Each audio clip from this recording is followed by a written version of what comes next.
예수께서 길에 나가실새 한 사람이 달려왔다고 했습니다. 이 사람은 관원이었습니다. 유대인의 랍비였어요. 젊은 나이에 그러한 명예를 얻었고 부를 얻었던 사람이었습니다. 세상적으로는 부족함이 없었던 사람이었는데 이 사람이 예수님께 달려왔습니다. 꿇어 앉아 묻자오되. 자, 이러한 겸손한 태도를 우리에게 보여주고 있습니다. 우리가 그렇다고 해서 그것이 우리에게 구원을 주는 것은 아니죠.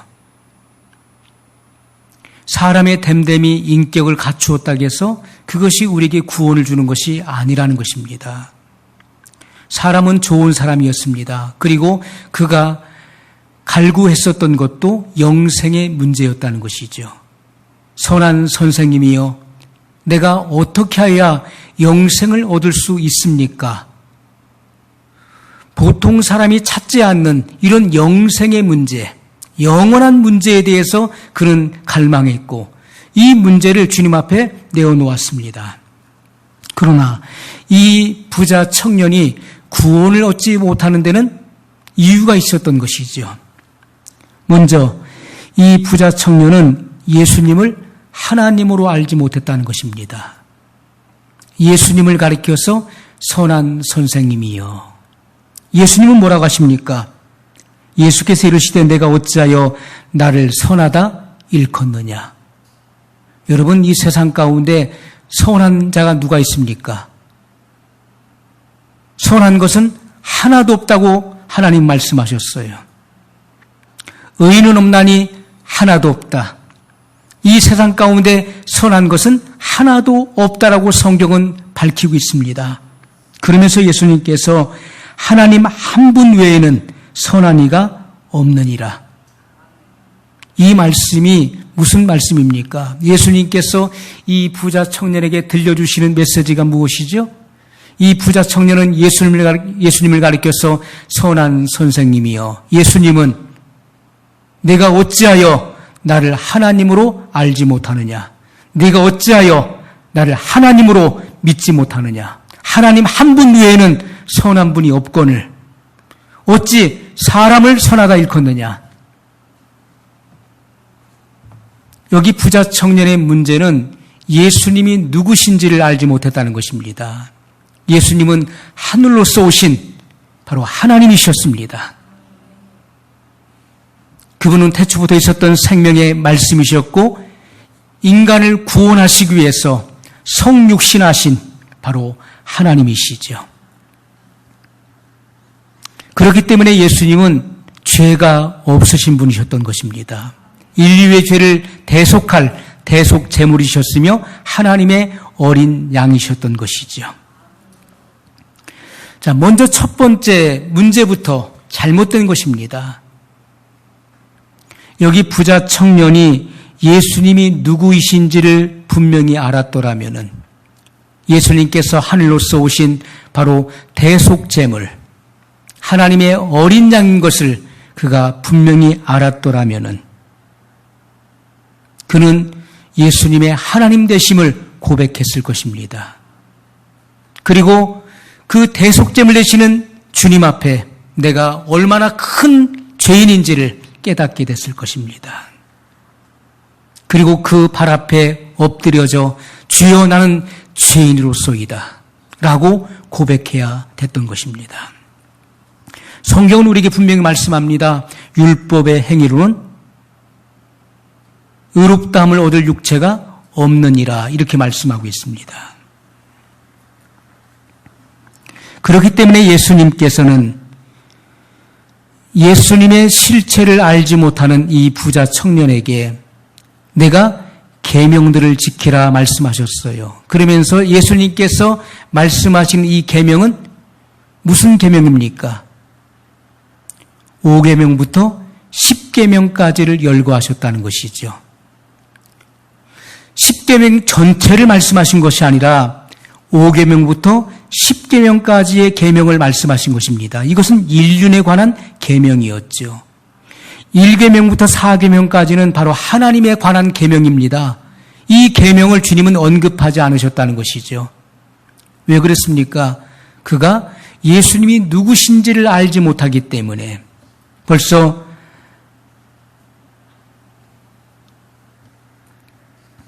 (1계명부터) (4계명까지를) 지키지 못하는 사람은, 하나님을 경외하지 못하는 사람은 (5계명부터) (10계명까지도) 지킬 수 없는 것입니다. 주님은 하나님을 사랑하지 못하는 사람은 이웃사랑도 실천할 수 없는 것입니다. 그 속에는 하나님을 사랑하는 마음이 없었던 것이죠. 주님은 그 문제를 정확하게 간파하셨기 때문에 내 소유를 다 팔아 가난한 자들에게 나누어주고 나를 쫓으라고 말씀했던 것입니다.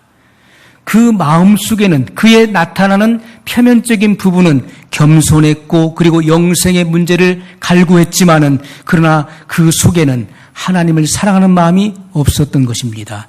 1계명부터 4계명까지를 지켜내지 못했던 것입니다. 그렇기 때문에 주님은 5계명부터 10계명까지 인륜에 관한 계명만을 언급하셨어요. 그러나 그는 뭐라고 합니까? 주여, 이것은, 선생님이여, 제가 이것은 어려서부터 다 지켰나이다. 그러니 영생을 얻는 데 있어서 더 부족한 것이 무엇이겠습니까? 라고 자랑스럽게 대답을 합니다. 그러나 성경은 우리에게 분명히 말씀합니다. 인륜에 관한 계명, 5계명부터 10계명을까지를 지키지 못하는 사람은, 이웃을 사랑하지 못하는 사람은 하나님도 사랑할 수 없다는 것이죠. 왜냐하면 이웃사랑은 하나님 사랑의 객관적 증거가 되기 때문에 그런 것입니다. 그러면서 주님께서는 내게 오히려 한 가지 부족한 것이 있다. 제가 이것은 어려서부터 다 지켰습니다. 완벽하게 다 지켜 행했습니다. 라고 하는 부자 청년에게 내게 오히려 한 가지 부족한 것이 있다. 여러분, 사람은 한 가지를 해결하지 못함으로 지옥 가는 것입니다. 이러한 사실을 분명히 알아야 돼요. 기독교는 죄가 많은 사람들은 지옥 가고 죄가 적은 사람들은 천국 간다는 말씀을 한 적이 없습니다. 그 한 가지 문제, 한 가지 죄의 문제를 해결하지 못하면 넌 지옥 간다는 것입니다. 이 부자 청년은 그 한 가지 문제를 해결하지 못했어요. 내게 오히려 한 가지 부족한 것이 있다. 주님은 정확하게 그 문제를 지적해 주셨습니다.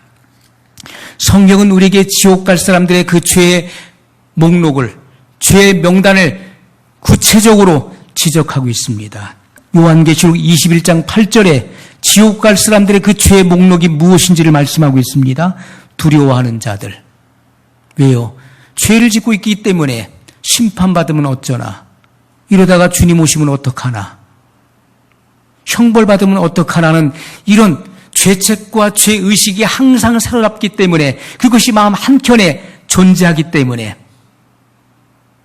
주님 오늘 오시면 나는 휴거되지 못할 텐데, 주님 지금 오시면 나는 심판받을 텐데 라고 하는 두려움의 의식이 있는 것입니다. 그래서 지옥 갈 사람의 이 대상, 죄의 목록은 두려워하는 자들입니다.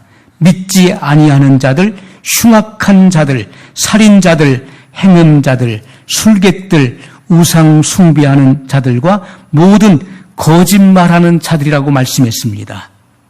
계시록 22장 15절에 개들이 누구죠? 자기 탐욕과 욕망을 채우는 이방인들을 가리켜서 개들을 삼가라고 말씀하고 있습니다. 개들과 술객들과 행음자들과 살인자들과 우상 숭배자들과 거짓말을 좋아하며 지어내는 자들이 지옥 간다고 말씀하고 있어요. 자, 주님은 더 나가서 바울을 통해서 그 계시문을 열어놓았습니다. 로마서 1장 28절로 31절에 마음에 하나님 두기를 싫어하며, 그 마음속에 하나님 두기를 싫어한다. 하나님께서 저희를 그 상실한 마음대로 내어버려 두사 합당치 못한 일을 하게 하셨으니 곧 모든 풀이, 불의를 행한 자는 불과 유황이 타는 못에 들어가는 것입니다. 추악, 탐욕, 악의가 가득한 자요, 시기, 살인, 분쟁, 비방하는 자요, 사기, 악독이 가득한 자요, 수군수군하는 자요, 비방하는 자요, 하나님을 미워하는 자요, 능욕하는 자요, 교만한 자요, 자랑하는 자요, 악을 도모하는 자요, 부모를 거역하는 자요, 우매한 자요, 배악하는 자요, 무정한 자요, 무자비한 자라.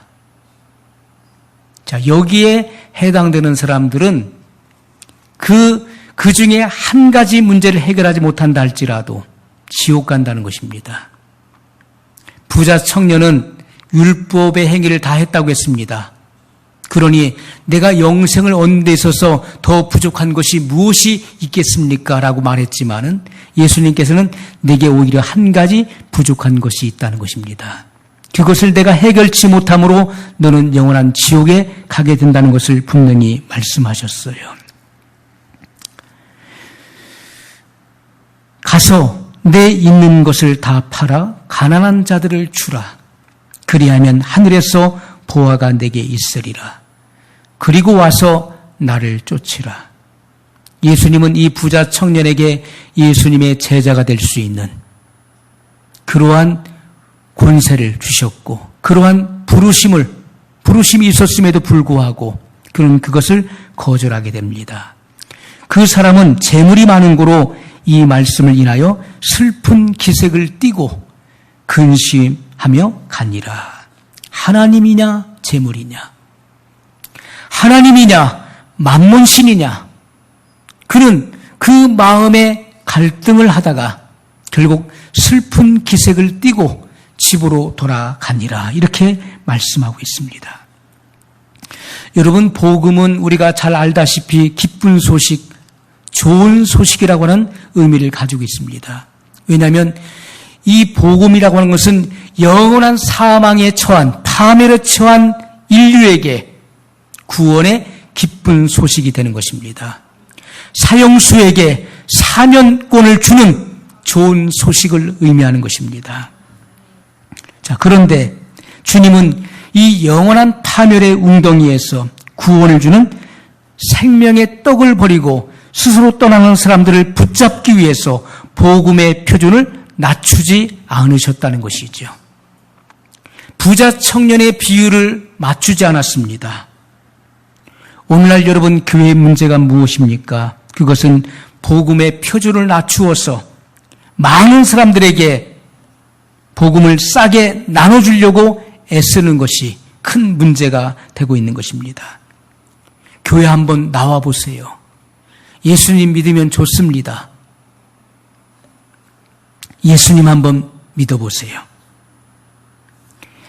여러분, 오늘날 교회가 증거해야 될 부분은요, 그리스도의 제자가 되기 위해서는, 우리가 영원한 천국에 이르기 위해서는 그 분명한 대가를 치러야 된다는 것을 증거해야 된다는 것입니다. 구원은 아무나 믿는 것이, 우리가 구원은 아무나 얻을 수 있는 것이 아니라는 것이죠. 대충 믿어서 구원받는 것이 아닙니다. 죄를 사랑하고 죄를 붙들고 있어도 구원에 이를 수 있는 것이라고 성경은 말씀하고 있지 않습니다. 반드시 주님의 제자가 되기 위해서는, 천국 백성이 되기 위해서는 그 대가를 반드시 지불해야 된다는 것입니다. 그럼에도 불구하고 값싼 복음을 듣고 교회 안에 들어온 사람들이 세상에서, 그리고 교회 안에서 수많은 문제들을 야기시키는 것입니다. 우리가 그러므로 복음은 구걸하는 것이 아니라는 것이죠. 교회 한번 나와보세요. 예수님 한번 믿어보세요. 좋은 일이 생깁니다. 복음은 구걸하는 것이 아닙니다. 이것은 우리가 사람의 그 영혼에 생사가 달려있는 아주 심각하고 중요한 문제라는 것입니다. 굉장히 중요한 문제예요. 모든 사람은 생사의 갈림길에 서 있는 것입니다. 진리가 선포될 때는 반드시 구원과 심판이 동시에 나가게 돼 있는 것입니다. 그러므로 진리가 선포될 때 신자와 불신자가 나오게 돼 있는 것입니다. 믿는 자는 구원을 얻는 것이지만은 믿지 않는 자는 독생자의 이름을 믿지 아니함으로 벌써 심판에 이르게 된 것입니다. 그러므로 거기에서 돌이키지 않으면, 회개치 않으면 곧장 파멸로 가게 돼 있는 것입니다. 성경은 이러한 진리를 분명히 우리에게 증거하고 있는 것입니다. 여러분, 값싼 복음을 들은 결과가 무엇입니까? 그것은 그들의 마음과 삶의 변화를 경험할 수 없다는 것이죠. 그들의 마음에 진정한 변화가 일어나지 않습니다. 그들의 생애 속에도 그 어떤 변화가 일어나지 않는다는 거예요. 그러므로 복음에 대해서 감격이 없습니다. 오늘 우리들은 예수님께서 나의 죄를 대신하기 위해서 십자가에 못 박히신 그 사건이 우리 눈앞에 밝히 보여야 돼요. 그것이 먼 2000년 전의 역사적인 사건으로 비춰져서는 안 되는 것입니다. 바로 우리 눈앞에 이러한 주님의 십자가의 사건이 밝히 보여져야 되는 것입니다. 그리고 그 은혜의 감격을 우리는 날마다 누려야 되는 것입니다. 그것을 느껴야 되는 것입니다. 값싼 복음을 들은 결과는 그들의 마음속에 십자가의 은혜, 하나님의 사랑에 대한 감격이 없다는 것이지요. 하나님의 경륜 안에서 필연적으로 십자가를 결과시킨 이 아버지의 은혜와 나 같은 죄인을 구원하시고자 독생자 예수 그리스도를 아낌없이 희생시키신 그 아버지의 사랑에 대해서, 또 나를 구원하시기 위해서 대속 제물로 이 땅에 오셨고 십자가에서 물 한 방울 피 한 방울 남김없이 다 쏟아 부어주신 그 예수님의 사랑에 대한 감사가 없다는 것이죠. 그것이 느껴지지 않는 것입니다. 아무리 말씀을 들어도 그것이 내 마음속에 와닿지 않는 거예요.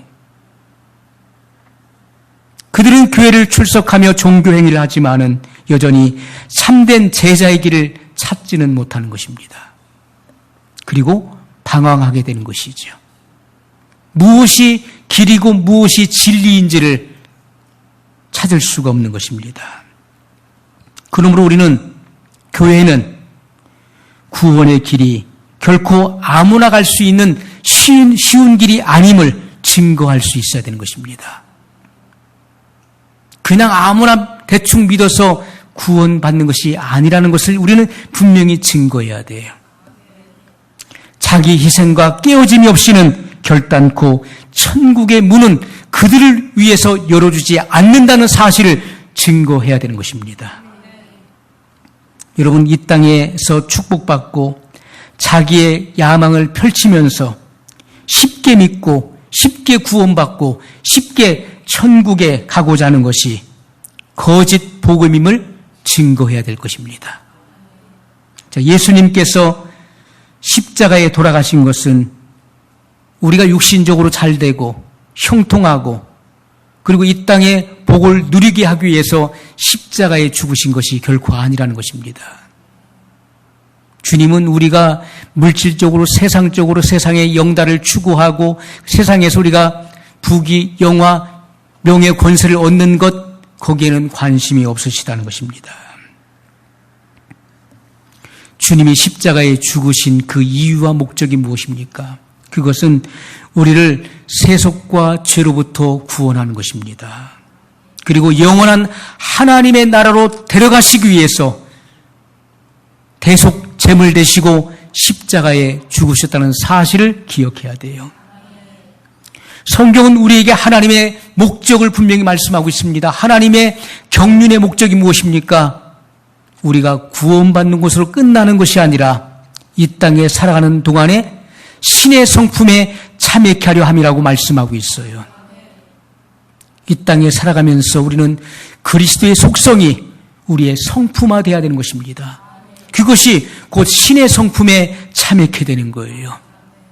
그러므로 우리가 이 땅에 살아가면서 부패하고 타락한 인간의 본성을 드러내는 것이 아니라 그리스도의 속성이 나의 성품이 되어서 그 성품을 드러낼 때 그것이 곧 하나님의 영광이 된다는 것입니다. 그것이 세상 가운데 빛과 소금으로 드러나게 되는 것입니다.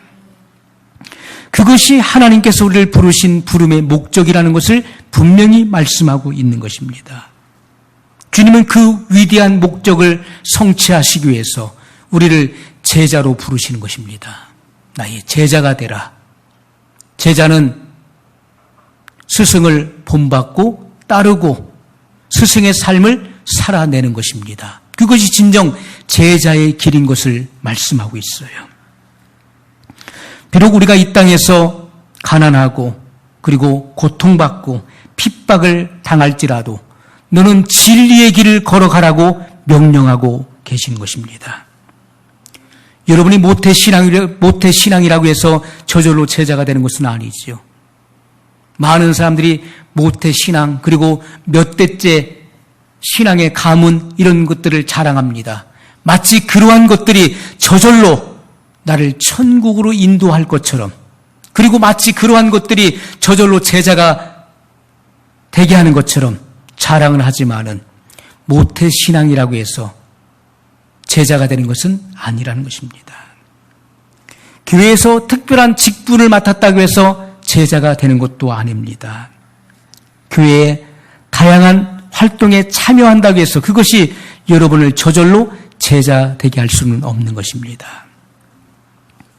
예수님께서는 소아시아 7교회 사자에게 편지할 것을 명령하셨고 소아시아 7교회 중에 마지막 교회가 라오디게아 교회입니다.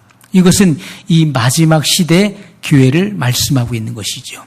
지금 오늘날 되어지는 일들을 교회의 실상을 보게 될 때 라오디게아 교회와 너무 흡사한 것입니다. 라오디게아 무슨 뜻입니까? 민중을 기쁘게 한다. 목회자가 성도들의 비율을 맞추기 위해서 그들의 선호도를 따라서 교인들이 선호하는 그 선호도를 따라서 거기에 맞는 설교를 하는 것입니다. 그리고 이 민중을 기쁘게 한다는 곧 민주주의를 의미하는 민주주의, 다수결의 원칙을 의미하는 것입니다. 그래서 하나님의 뜻과 하나님의 감동이 내게 주어졌다 할지라도 성도들이 다수가 반대하면 그것을 행하지 않는 것입니다. 성도가 원하는 대로 하는 거예요. 그것이 바로 마지막 시대 교회, 라오디게아 교회를 지칭하는 것입니다. 그것은 하나님의 뜻과 정면적으로 충돌하게 되는 것입니다. 예수님께서 마지막 라오디게아 교회를 향해서 내리신 그 평가를 우리는 확인해 봐야 됩니다. 성경 말씀에 예수님께서 마지막 시대의 교회를 가리켜서 뭐라고 평가하고 계시는지 요한계시록 3장 15절로 17절에 이렇게 말씀하고 있습니다. 내가 내 행위를 아노니. 우리의 모든 행위를 예수님께서는 아신다는 거예요. 여러분들이 은밀한 가운데 행하는 모든 행위, 이불 속에서 소곤소곤한 그 모든 말들도 예수님은 다 듣고 계시고 사람은 모를지라도 주님은 다 알고 계시다는 것입니다. 내가 내 행위를 아노니 내가 차지도 아니하고 더웁지도 아니하도다. 내가 차든지 더웁든지 하기를 원하노라. 내가 이같이 미지근하여 더웁지도 아니하고 차지도 아니하니 내 입에서 너를 토하여 내치리라. 역겹다는 것입니다. 역겹다. 구토가 난다는 것입니다. 너를 내 입에서 내가 토하여 내칠 수밖에 없구나. 이렇게 말씀하고 있어요. 이 마지막 시대의 교회의 실상은 차지도 않고 더웁지도 않다는 것입니다. 이것도 아니고 저것도 아니라는 거예요. 여러분, 우리가 영적인 세계에서 중간지대는 결코 있을 수가 없습니다. 하나님이냐 마귀냐는 거예요. 선과 악이 홍해수가 갈라지듯이 정확하게 구분되어지는 것이지 중간지대는 존재하지 않는다는 거예요. 너는 이것도 아니고 저것도 아니고 우리가 하나님 앞에 열심을 내야 되는 것입니다. 부지런하여 게으르지 말고 열심을 품고 주를 섬기라. 물이 팔팔 끓는 것처럼 그렇게 뜨거운 열정을 가지고 주님을 섬기라고 말씀하고 있는데 차지도 않고 덥지도 않다는 것입니다. 내가 말하기를 나는 부자라 부유하여 부족한 것이 없다 하나 내 곤고한 것과 가련한 것과 가난한 것과 눕는 것과 벌거벗은 것을 알지 못하도다. 라오디게아 교회는 교세가 있고 그리고 재정이 풍부했습니다. 나는 부자라 부유하여 부족할 것이 없다. 이 많은 재물을 주체할 수가 없어요. 돈이 넘치기 때문에 이것을 어디에 써야 될지도 모르는 거예요. 그래서 많은 비리들을 양산했던 것입니다. 나는 부자라 부유하여 부족한 것이 없다. 못할 것이 없다. 그러나 예수님의 평가는 내 곤고한 것을 내가 알지 못한다. 내 영혼이 곤고한 것을 내가 알지 못하는도다. 너의 가련한 것을 내가 깨닫지 못하느냐. 너의 가난한 것, 눕는 것, 벌거벗은 것을 알지 못하느냐. 라오디게아 교회는요, 라오디게아 교인들은 그리스도의 생명이 전적으로 부족했던 것입니다. 그렇기 때문에 그들은 작은 시련과 유혹 앞에서도 쉽게 쓰러지는 자들이었어요. 진리가 인도하는 좁은 길을 걷지를 못했던 것입니다. 잠시 있다가 사라질 것들에 대해서 지독한 욕심을 부리고 그리고 죄의 유혹을 뿌리치지 못하는 그런 연약한 교인들이었습니다. 성경에는 예수님이 보시기에 제자가 아닌데 스스로 제자라고 생각했던 자들, 주님이 보시기에는 절대로 의인이 아닌데 스스로 의인이라고 생각했던 자들에게 주님의 경고의 말씀이 주어졌던 내용이 성경에 나옵니다. 마태복음 7장 21절로 23절에 그 말씀을 밝히고 있어요. 그날에 많은 사람이 나더러 이르되 주여 주여 우리가 주의 이름으로 선지자 노릇하며 주의 이름으로 귀신을 쫓아내며 주의 이름으로 많은 권능을 행치 아니하였나이까 하리니. 이들은 스스로 제자인 줄로 생각했던 것입니다. 우리는 주님을 따르는 제자입니다. 우리는 의인입니다. 주님의 말씀을 다 행하다 왔나이다. 그러나 주님의 평가는 그들의 생각과 달랐다는 것이죠. 그들은 주님을 안다고 했지만은 정작 심판대 앞에서 주님은 나는 너를 모른다라고 부인했다는 것이죠. 그때 내가 저에게 밝히 말하되, 그때는 바로 심판의 날을 말하는 것입니다. 내가 저에게 밝히 말하되, 그들의 모든 부정과 그리고 불의함이 무엇을 통해 밝혀지는 것입니까? 하나님의 말씀의 빛을 통해서 밝혀지는 거예요. 주의 말씀은 내 발의 등이요 내 길의 빛이니이다. 하나님 말씀은요 어둠의 권세를 드러내는 빛인 것입니다. 그러므로 그들의 모든 죄의 실상을 낱낱이 밝히는 것, 그들은 의롭다 칭하고 주님의 제자라 칭하고 자기들이 행한 모든 행위가 옳은 것이라고 자부하고 자아자찬했지만은 주님은 이 말씀의 빛으로 그들의 모든 어둠의 일을 드러내셨어요.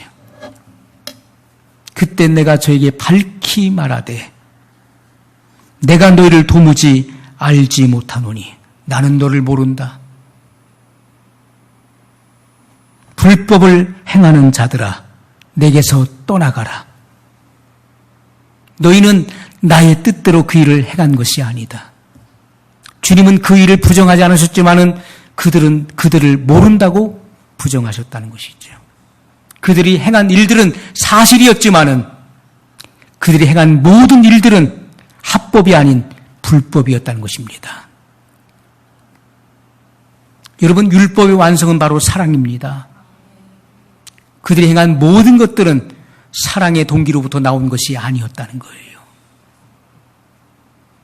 그것은 주님에 의해서 행해진 것이 아니라 나의 의도 속에서 나온 행위였다는 것입니다.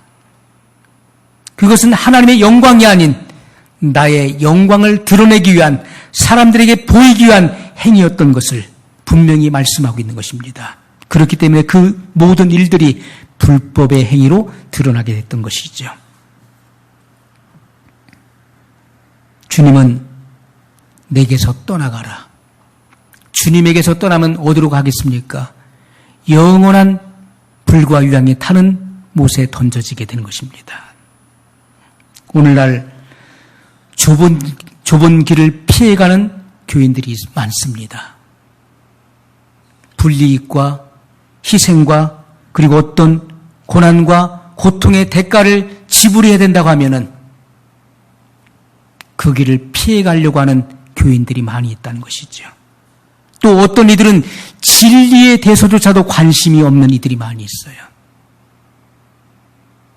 수없이 오랫동안 신앙생활을 하고 있음에도 불구하고 진리를 갈망하지 않습니다. 진리를 갈구하지 않는 거예요. 진리가 무엇인지, 그 진리만이 나를 영원한 구원의 길로 인도하는 것인데 교회 안에 있으면서도 여전히 진리가 무엇인지 찾지 않는 이들이 많다는 것입니다. 탕자의 비유에서도 큰아들은 유대인을 가리키는 것이요, 둘째 아들은, 탕자는 이방인을 가리키는 것이었지요. 탕자는 아버지의 품을 떠나 멀리 나갔습니다. 그러나 그는 돌아왔어요. 그러나 아버지와 함께 살면서, 한 집에 함께 살면서 아버지의 마음과 뜻을 전혀 헤아리지 못하는 탕자가 있었다는 것입니다. 그러니까 누굽니까? 바로 큰아들이었어요. 그는 아버지와 함께 한솥 밥을 먹고 살면서도, 아버지 일을 하면서도 아버지의 뜻을 전혀 몰랐던 탕자였던 것입니다. 교회 안에 있으면서도, 아버지의 집 안에 살고 있으면서도 진리가 무엇인조차 전혀 관심이 없는 이들이 많이 있다는 것입니다. 그렇기 때문에 어린 양이 인도하시는 대로 따라가지 않는 사람들이에요. 하나님의 말씀과 계명에 순종하지 않는 자들입니다. 그들은 결단코 세월이 흘러도 제자가 될 수 없어요. 그러므로 주님께서 원하시는 것은 많은 숫자가 아닙니다. 주님이 원하시는 것은 순종하는 한 사람이에요. 누가 주님의 말씀을 순종하느냐, 그 한 사람을 찾고 계시고 그 한 사람을 필요로 하시며 그 한 사람을 통해서 하나님의 나라를 확장시켜 가시는 것입니다. 오늘 우리는 주님께서 나에게 던져주시는 이 메시지를 정확하게 파악하고 순종하는 그 한 사람으로 드러나시길 예수님의 이름으로 소원합니다. 말씀을 기억하면서 우리 간절한 마음으로 같이 기도하겠습니다.